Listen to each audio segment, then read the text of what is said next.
আসসালামু আলাইকুম wrestling lovers, কি অবস্থা সবার? স্বাগত সবাইকে রেসলিং লাভার্স নেটওয়ার্কের আরো একটি ব্র্যান্ড নিউ ভিডিওতে। ডিয়ার অডিয়েন্স, এই ভিডিওতে বর্তমান সময়ে রেসলিং জগতের কিছু হট টপিক, কিছু নিউজ আপডেট এবং আগামীকালকের স্ম্যাকডাউনের প্রিভিউ আপনাদের সঙ্গে শেয়ার করব। ভিডিও ভালো লাগলে ভিডিওতে লাইক দিবেন, চ্যানেলে নতুন হয়ে থাকলে চ্যানেলটি সাবস্ক্রাইব করে দিবেন। আজকের ভিডিও প্রথম আপডেটটা হলো উইমেন্স ওয়ার গেম ম্যাচকে নিয়ে।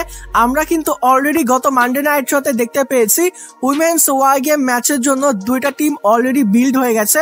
দুইটা টিমেই কিন্তু 4 জন করে মেম্বার হয়ে গেছে। আমরা যদি হিল টিমের দিকে তাকাই তাহলে সেখানে কিন্তু নায়া জ্যাক্স, ল্যাশ লেজেন্ড, আসকা এবং কাইরি সেন আছে। আর যদি ফেস টিমের দিকে তাকাই তাহলে সেখানে কিন্তু রিয়া রেফলি, ইয়ো স্কাই, অ্যালেক্সা ব্লিস এবং শার্লেট ফ্লেয়ার আছে। 4 জন করে কিন্তু দুইটা টিমেই মেম্বার হয়ে গেছে। এখানে কিন্তু 5 নাম্বার মেম্বার এখনো অ্যাড হয়নি। তো এটা নিয়েই মূলত আপডেট। হিল টিমে এবং ফেস টিমে 5 নাম্বার মেম্বার হিসেবে কাকে যুক্ত করা হবে এটা নিয়ে কিন্তু বর্তমান সময়ে কোম্পানি অনেক বেশি কনফিউজ। 4 জন সুপারস্টার নিয়ে কিন্তু তারা কথা বলতেছে যে এই 4 জন সুপারস্টারের মধ্যে থেকে কাকে আসলে ফেস টিম এবং কাকে আসলে হিল টিমের মধ্যে রাখা যায়। তো হিল টিমের ব্যাপারে নিকি বেলা এবং বেকি লেন্সের ব্যাপারে ডিসকাস করা হচ্ছে যে এই দুইজনের মধ্যে যে কোনো একজন হিল টিমের মধ্যে থাকতে পারে। আর ফেস টিমের মধ্যে আমরা স্টেফনি ভেকার এবং এজেলির মধ্যে যে কোনো একজনকে দেখতে পাবো। তো এটা নিয়ে আসলে কোম্পানি কনফিউজ যে এই 4 জনের মধ্যে কাদেরকে আসলে উইমেন্স ওয়ার গেম ম্যাচের মধ্যে রাখা যায়। তো আমরা কিন্তু অনেক দিন ধরে আপডেট শুনতেছি, আমি কিন্তু বেশ কয়েকটা ভিডিওতে জানিয়ে দিয়েছি। ইভেন গত মানডে নাইট রয়ের রিভিউ ভিডিওতেও কিন্তু আমি জানিয়েছিলাম যে আপডেট অনুযায়ী আমরা হিল টিমে বেকি লেন্সকে অ্যাড হতে দেখতে পাবো এবং ফেস টিমে এজেলি অ্যাড হয়ে যাবে। তাদের মধ্যে কিন্তু রাইভালরি চলতেছে। আর লজিক্যালি ভাবতে গেলে তাদেরকেই কিন্তু আসলে উইমেন্স ওয়ার গেম ম্যাচের মধ্যে রাখা উচিত। এটার পেছনে কিন্তু কারণ আছে, এটা নিয়ে আরো একটা আপডেট আছে যেটা ভিডিওর সামনের দিকে জানিয়ে দিব। তো বিষয়টা হলো বর্তমান সময় স্টেফনি ভেকার সে কিন্তু উইমেন্স ওয়ার্ল্ড চ্যাম্পিয়ন। আর নিকি বেলা যেহেতু তার উপরে অ্যাটাক করেছে তাদের মধ্যে অলরেডি কিন্তু একটা ফিউড কন্টিনিউ হয়ে গেছে। তো আগের যে আপডেট বেকি লেন্স এবং এজেলি উইমেন্স ওয়ার গেম ম্যাচের মধ্যে অ্যাড হবে তাদেরকেই কিন্তু আসলে উইমেন্স ওয়ার গেম ম্যাচের মধ্যে অ্যাড করা উচিত। স্টেফনি ভেকার এবং নিকি বেলাকে আলাদা করে উইমেন্স ওয়ার্ল্ড চ্যাম্পিয়নশিপের জন্য সার্ভাইভাল সিজে একটা ম্যাচ করলে সেটা কিন্তু বেস্ট হবে। আমার কাছে মনে হয় এটাই কিন্তু বেস্ট অপশন। এবার আসি পরবর্তী আপডেটে। পরবর্তী আপডেটটা কিন্তু প্রথম আপডেটে রিলেটেড। আগের আপডেটের সঙ্গে এই আপডেটের কিন্তু অনেক বেশি সম্পর্ক আছে। তো বিষয়টা হলো প্রথম আপডেটে যেমনটা বললাম এজেলি এবং বেকি লেন্সকে কিন্তু উইমেন্স ওয়ার গেম ম্যাচের মধ্যে অ্যাড করা উচিত এবং সার্ভাইভাল সিজে উইমেন্স ওয়ার্ল্ড চ্যাম্পিয়নশিপের জন্য নিকি বেলা এবং স্টেফনি ভেকারের মধ্যে কিন্তু আলাদা করে ম্যাচ করা উচিত। এটার পেছনের কারণ হলো রিসেন্ট আপডেটে বলা হচ্ছে স্টেফনি ভেকার কিন্তু রেসলম্যানিয়া 42 পর্যন্ত চ্যাম্পিয়ন থাকবে। এর আগে সে কিন্তু তার চ্যাম্পিয়নশিপটা হারবে না এবং রেসলম্যানিয়া 42 তে স্টেফনি ভেকারের উইমেন্স ওয়ার্ল্ড চ্যাম্পিয়নশিপের জন্য অপোনেন্ট কে হতে পারে, 2 জন অপোনেন্ট নিয়ে কিন্তু বর্তমান সময়ে কোম্পানি অনেক বেশি আলোচনা করতেছে যে এই 2 জন অপোনেন্টের মধ্যে কে আসলে স্টেফনি ভেকারকে ফেস করবে, কাকে আসলে স্টেফনি ভেকারকে দিয়ে ফেস করানো উচিত। তো একজন হলো বেকি লেন্স আর একজন হলো রিয়া রেফলি। তো আমি যদি আপনাদের কাছে প্রশ্ন করি যে রেসলম্যানিয়া 42 তে উইমেন্স ওয়ার্ল্ড চ্যাম্পিয়নশিপের জন্য স্টেফনি ভেকারের অপোনেন্ট হিসেবে আপনারা কাকে দেখতে পেতে চান, তাহলে বেশিরভাগ মানুষের অ্যান্সার কিন্তু আসবে রিয়া রেফলি। রিয়া রেফলি এবং স্টেফনি ভেকার দুজনের রেসলিং স্কিল কিন্তু সিমিলার টাইপের। এই ম্যাচটা করা হলে ডেফিনেটলি এটা কিন্তু অনেক বড় একটা ম্যাচ হবে, এটা কিন্তু অনেক ভালো একটা ম্যাচ হবে। এই ম্যাচটা দেখে কিন্তু অনেক বেশি মজা আসবে। আর তাছাড়া রিয়া রেফলি কিন্তু ট্রিপল এইচ এর অনেক বেশি ফেভারিট। তো রিয়া রেফলি যে সুযোগটা পাবে এটা নিয়ে কিন্তু কোনো সন্দেহ নেই। যদিও এখানে বেকি লেন্সও ট্রিপল এইচ এর ফেভারিট, ট্রিপল এইচ সেথ রলিন্সকে অনেক বেশি পছন্দ করে, বেকি লেন্স সেথ রলিন্সের ওয়াইফ। এক্ষেত্রে বেকি লেন্সও কিন্তু ট্রিপল এইচ এর ফেভারিট, তবে প্রথম পছন্দটা কিন্তু ট্রিপল এইচ এর রিয়া রেফলি হবে। আর এই ম্যাচটা হলেই কিন্তু বেস্ট একটা ম্যাচ হবে বলে আমার কাছে মনে হয়। তো বিষয়টা হলো রেসলম্যানিয়া 42 তে উইমেন্স ওয়ার্ল্ড চ্যাম্পিয়নশিপের জন্য রিয়া রেফলি এবং স্টেফনি ভেকারের মধ্যে যদি ম্যাচ হয় তাহলে কিন্তু এটা আলাদা করে অনেক বড় একটা ম্যাচ হলো। আর এখান থেকে কিন্তু বেকি লেন্স আগে থেকে সরে পড়লো। বেকি লেন্স এবং এজেলির মধ্যকার ফিউডটা কিন্তু এখনো পেন্ডিং হয়ে আছে।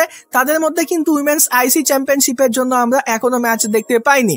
এই দুজনকে যদি উইমেন্স ওয়ার গেম ম্যাচের মধ্যে রাখা হয় তাহলে কিন্তু তাদের মধ্যে ফিউডটা আরো বিল্ড করা যাবে। আর তাদের মধ্যে যেহেতু আগে থেকেই কোনো ম্যাচ হলো না, তো এই ফিউডটা কিন্তু রেসেলম্যানিয়া 42 পর্যন্ত কন্টিনিউ করা যেতে পারে এবং রেসেলম্যানিয়া 42 তে উইমেন্স আইসি চ্যাম্পিয়নশিপের জন্য বেকি লিঞ্চ এবং এজেলির মধ্যে ম্যাচ করলে এটা কিন্তু আলাদা করে অনেক বড় একটা ম্যাচ হবে এদের জায়গা থেকে। তো স্টেফনি ভেকার এবং রিয়া রিপ্লির মধ্যে আলাদা করে একটা ম্যাচ আমরা দেখতে পেলাম এবং উইমেন্স আইসি চ্যাম্পিয়নশিপের জন্য বেকি লিঞ্চ এবং এজেলির মধ্যে আমরা ম্যাচ দেখতে পেলাম। এটাও কিন্তু আলাদা করে অনেক বড় একটা ম্যাচ হবে। এর জন্য আমার কাছে মনে হয় উইমেন্স ওয়ার গেম ম্যাচের মধ্যে বেকি লিঞ্চ এবং এজেলিকে অ্যাড করা উচিত। এটাই কিন্তু বেস্ট অপশন হবে। নিকি বেলা এবং স্টেফনি ভেকারের মধ্যে সার্ভাইভাল সিরিজে কিন্তু আলাদা করে একটা ম্যাচ করা উচিত যেখানে স্টেফনি ভেকার তার টাইটেলটা রিটেইন করে নিবে। পরবর্তী সময়ে গিয়ে তাদের মধ্যে আরো একটা ম্যাচ হতে পারে, সেটা অন্য বিষয়। তবে এজেলি এবং বেকি লিঞ্চকে উইমেন্স ওয়ার গেম ম্যাচের মধ্যে রাখলে এটা কিন্তু সব দিক থেকে বেস্ট হবে। আর আমি যে কথাগুলো বললাম, যে আইডিয়াগুলো বললাম, এটার সঙ্গে আপনারা একমত কিনা, এটা বেস্ট হবে কিনা অবশ্যই আপনাদের মতামত এই ভিডিওতে কমেন্ট করে জানাতে পারেন। এরপরের স্টোরিটা হলো ডমিনিক মিস্টিরিও এবং রে মিস্টিরিওকে নিয়ে। ডমিনিক মিস্টিরিও যখন গত মানডে নাইট রোতে জন সিনার কাছে তার আইসি চ্যাম্পিয়নশিপটা হারে, তারপরে কিন্তু নিউজ ভিডিওতে আমি আপনাদেরকে জানিয়েছিলাম যে 2025 সালের সার্ভাইভাল সিরিজে ডমিনিক মিস্টিরিও এবং রে মিস্টিরিওর মধ্যে কিন্তু একটা ম্যাচ করার কথা কোম্পানি ভাবতেছে। ডমিনিক মিস্টিরিও এবং রে মিস্টিরিও বাবা ছেলের মধ্যে কিন্তু আমরা 2025 সালের সার্ভাইভাল সিরিজে ম্যাচ দেখতে পেতে পারি। পসিবলি এটা ট্রিপল এ মেগা চ্যাম্পিয়নশিপের জন্য হতে পারে, আবার নন টাইটেল ম্যাচও হতে পারে। তবে এই ম্যাচটা কিন্তু 2025 সালের সার্ভাইভাল সিরিজে হতে পারে। সেই সময় কিন্তু এ ব্যাপারে আপডেট পাওয়া গিয়েছিল। তবে রিসেন্ট আপডেটে বলা হচ্ছে 2025 সালের সার্ভাইভাল সিরিজে আমরা বাবা ছেলের মধ্যে ম্যাচ দেখতে পাবো না। ডমিনিক মিস্টিরিও এবং রে মিস্টিরিওর মধ্যে 2025 সালের সার্ভাইভাল সিরিজে ম্যাচ হচ্ছে না। এখন কেন এই ম্যাচটা হবে না এ ব্যাপারে কিন্তু কনফার্ম কোনো আপডেট পাওয়া যায়নি। তবে এই ম্যাচটা হচ্ছে না। আগে যেরকম বলা হচ্ছিল যে এই ম্যাচটা হবে, সেটা কিন্তু চেঞ্জ হয়ে গেছে। এখন বলা হচ্ছে যে এই ম্যাচটা আমরা 2025 সালের সার্ভাইভাল সিরিজে দেখতে পাবো না। তারপরেও আমার কাছে মনে হয় যে এই ম্যাচটা হলেও হতে পারে। তবে আপডেটে বলা হচ্ছে যে এই ম্যাচটা এখন 2025 সালের সার্ভাইভাল সিরিজে হবে না। এবার আসি পরবর্তী আপডেটে। পরবর্তী আপডেটটা হলো জন সিনাকে নিয়ে। আর জন সিনাকে নিয়ে কিন্তু এটা একটা স্যাড আপডেট। আর এই আপডেটটা কিন্তু রে মিস্টিরিও এবং ডমিনিক মিস্টিরিওর আপডেটের সঙ্গে অনেক বেশি কানেক্টেড। তো বিষয়টা হলো, আমি কিন্তু গত কয়েকদিন ধরে বলতেছি অনেকগুলো আপডেট কিন্তু পাওয়া গিয়েছে। আই থিঙ্ক যারা আপডেট ভিডিও বানায় তারা সকলেই কিন্তু এই আপডেটটা দিয়েছে যে জন সিনা ওয়ার গেমস ম্যাচের মধ্যে থাকবে সিএম পাঙ্কের টিমের হয়ে। তবে রিসেন্ট আপডেটে ডেভ মেলজার বলতেছে জন সিনাকে আমরা ওয়ার গেমস ম্যাচের মধ্যে দেখতে পাবো না। এখন কথা হলো, জন সিনা তো 2025 সালের সার্ভাইভাল সিরিজে একটা ম্যাচের মধ্যে কম্পিট করবে। পসিবলি সেটা ওয়ার গেমস ম্যাচের মধ্যেই হবে। তবে এখন বলা হচ্ছে জন সিনা ম্যাচের মধ্যে ঠিকই কম্পিট করবে 2025 সালের সার্ভাইভাল সিরিজে, তবে সেটা ওয়ার গেমস ম্যাচ হবে না। আর ডমিনিক মিস্টিরিও এবং রে মিস্টিরিওর মধ্যে কিন্তু ম্যাচটাও ক্যান্সেল হয়ে গেছে 2025 সালের সার্ভাইভাল সিরিজের জন্য। তো বিষয়টা হলো, ডমিনিক মিস্টিরিও এবং রে মিস্টিরিওর মধ্যে যেহেতু 2025 সালের সার্ভাইভাল সিরিজে ম্যাচ হচ্ছে না, আর পরবর্তী আপডেটে যেমনটা বলা হচ্ছে যে ওয়ার গেমস ম্যাচের মধ্যে জন সিনা থাকবে না, তাহলে কি আমরা আবারও আইসি চ্যাম্পিয়নশিপের জন্য 2025 সালের সার্ভাইভাল সিরিজে ডমিনিক মিস্টিরিও এবং জন সিনার মধ্যে ম্যাচ দেখতে পাবো, যেখানে জন সিনা আবারও ডমিনিক মিস্টিরিওর কাছে তার আইসি চ্যাম্পিয়নশিপটা হারবে? তো এই দুইটা আপডেট দেখে কিন্তু এখন এটাই মনে হচ্ছে যে ওয়ার গেমস থেকে জন সিনাকে বাদ দেওয়া হচ্ছে। ডমিনিক মিস্টিরিও এবং রে মিস্টিরিওর মধ্যকার ম্যাচটা যেহেতু ক্যান্সেল হয়েছে, তো পসিবলি জন সিনা এবং ডমিনিক মিস্টিরিওর মধ্যে 2025 সালের সার্ভাইভাল সিরিজে আমরা আইসি চ্যাম্পিয়নশিপের জন্য আবারও ম্যাচ দেখতে পেতে পারি। যদিও আমার কাছে মনে হয় যে জন সিনা ওয়ার গেমস ম্যাচের মধ্যে থাকবে। আর আসলে জন সিনাকে ওয়ার গেমস ম্যাচের মধ্যে কম্পিট করা উচিত। জন সিনা তার রিটায়ারমেন্ট ট্যুরে সে কিন্তু প্রায় সবকিছু পেয়েছে। 17 টাইম চ্যাম্পিয়ন হয়েছে, সে কখনো গ্র্যান্ড স্ল্যাম চ্যাম্পিয়ন হয়নি, ইন্টারকন্টিনেন্টাল চ্যাম্পিয়ন হয়নি, সবকিছুই কিন্তু তাকে দেয়া হয়েছে। তবে সে কিন্তু ওয়ার গেমস ম্যাচের মধ্যে কম্পিট করেনি। এখন যেহেতু সুযোগ আছে জন সিনাকে যেহেতু ওয়ার গেমস ম্যাচের মধ্যে অ্যাড করা যেতে পারে, তো আমার কাছে মনে হয় যে জন সিনাকে কিন্তু ওয়ার গেমস ম্যাচের মধ্যে অ্যাড করা উচিত, তাহলে কিন্তু জন সিনার ক্যারিয়ারে এটাও একটা অ্যাচিভমেন্ট হয়ে থাকবে। যদিও আপডেটে বলা হচ্ছে ওয়ার গেমস ম্যাচের মধ্যে জন সিনা থাকবে না। এখন বিষয়টা হলো আপনাদের কি মনে হয়, জন সিনা কি ওয়ার গেমস ম্যাচের মধ্যে থাকবে নাকি থাকবে না? ডমিনিক মিস্টিরিও এবং জন সিনার মধ্যে আইসি চ্যাম্পিয়নশিপের জন্য 2025 সালের সার্ভাইভাল সিরিজে আবারও কি ম্যাচ হতে পারে? এর জন্য কি রে মিস্টিরিও এবং ডমিনিক মিস্টিরিওর মধ্যকার ম্যাচটা ক্যান্সেল করা হয়েছে? আপনাদের মতামত অবশ্যই এই ভিডিওতে কমেন্ট করে জানাতে পারেন। যদি আমার কথা বলি, আপডেটে যদিও বলা হচ্ছে জন সিনা ওয়ার গেমস ম্যাচের মধ্যে থাকবে না, তবে তারপরও আমার কাছে কেন জানি মনে হচ্ছে যে ওয়ার গেমস ম্যাচের মধ্যে আমরা জন সিনাকে দেখতে পাবো। এখন দেখা যাক যে আসলে কি হয়। আগামী মানডে নাইট র দেখলে আমরা অনেকটা ধারণা পেয়ে যাব জন সিনা ওয়ার গেমস ম্যাচের মধ্যে থাকবে কিনা। এরপরের আপডেটটা হলো ট্রাইবাল চিফ রোমান রেইন্স এবং ব্রক লেসনারকে নিয়ে।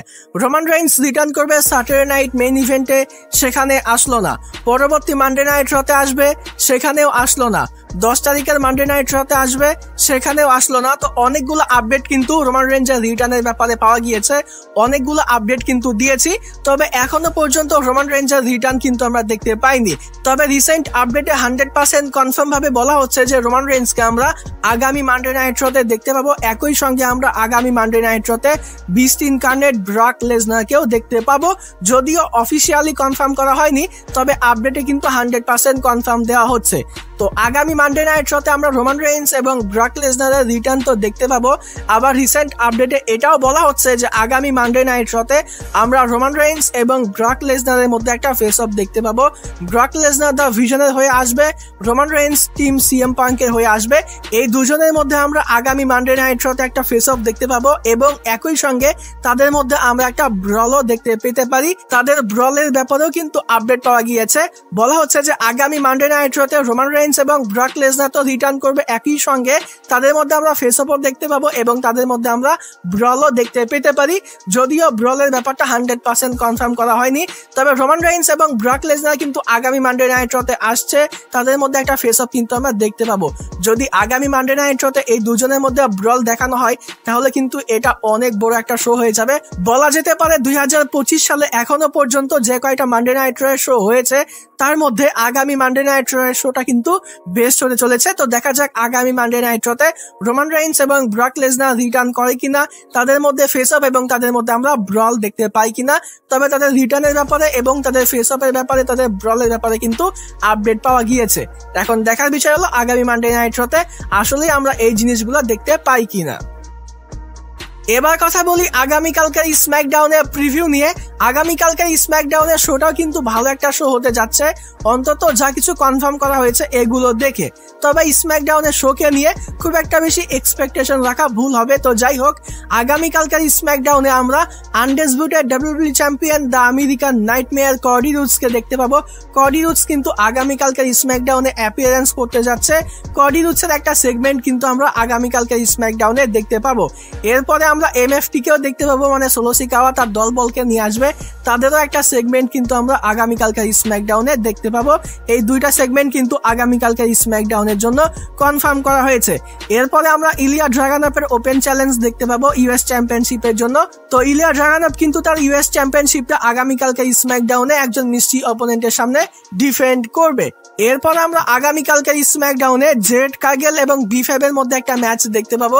বিফ্যাব এবং জেড কার্গেলের মধ্যে কিন্তু আগামীকালকের স্ম্যাকডাউনে একটা ম্যাচ কনফার্ম করা হয়েছে। এরপরে আমরা লাস্ট টাইম ইজ নাও টুর্নামেন্টের ফার্স্ট রাউন্ডের প্রথম ম্যাচ হিসেবে আগামীকালকের স্ম্যাকডাউনে দ্য মিজ এবং জেউসের মধ্যে একটা ম্যাচ দেখতে পাবো। এই ম্যাচটা কিন্তু আগামীকালকের স্ম্যাকডাউনের জন্য কনফার্ম করা হয়েছে। সম্ভবত এখানে দ্য মিজ জিততে পারে, আর তারই কিন্তু আসলে এই ম্যাচটা জিতা উচিত। এই একই টুর্নামেন্টের জন্য আগামীকালকের স্ম্যাকডাউনে আমরা আরো একটা ম্যাচ দেখতে পাবো। এলএ নাইট কিন্তু আগামীকালকের স্ম্যাকডাউনে মিস্ট্রি একজন অপোনেন্টকে ফেস করবে লাস্ট টাইম ইজ নাও টুর্নামেন্টের জন্য। এখন কথা হলো তার অপোনেন্ট কে হবে, এই ব্যাপারে কিন্তু কনফার্ম কোনো আপডেট পাওয়া যায়নি। তবে সম্ভবত জেকব ফাটু কিন্তু এলএ নাইটের অপোনেন্ট হতে পারে, যদিও এটা অফিসিয়ালি কনফার্ম করা হয়নি বা কোনো আপডেট পাওয়া যায়নি। তবে এটা আমি কেন বললাম, কারণ জেকব ফাটুকে কিন্তু আগামীকালকের স্ম্যাকডাউনের জন্য লিস্টেড করা হয়েছে। যে সকল সুপারস্টাররা আগামীকালকের স্ম্যাক স্ম্যাকডাউনের জন্য ফিচার্ড আছে, তাদের মধ্যে কিন্তু জেকাব ফাটু একজন। যদিও ফিচার্ড বা লিস্টেড হওয়া এক কথা আর অফিসিয়ালি কনফার্ম করা অন্য কথা।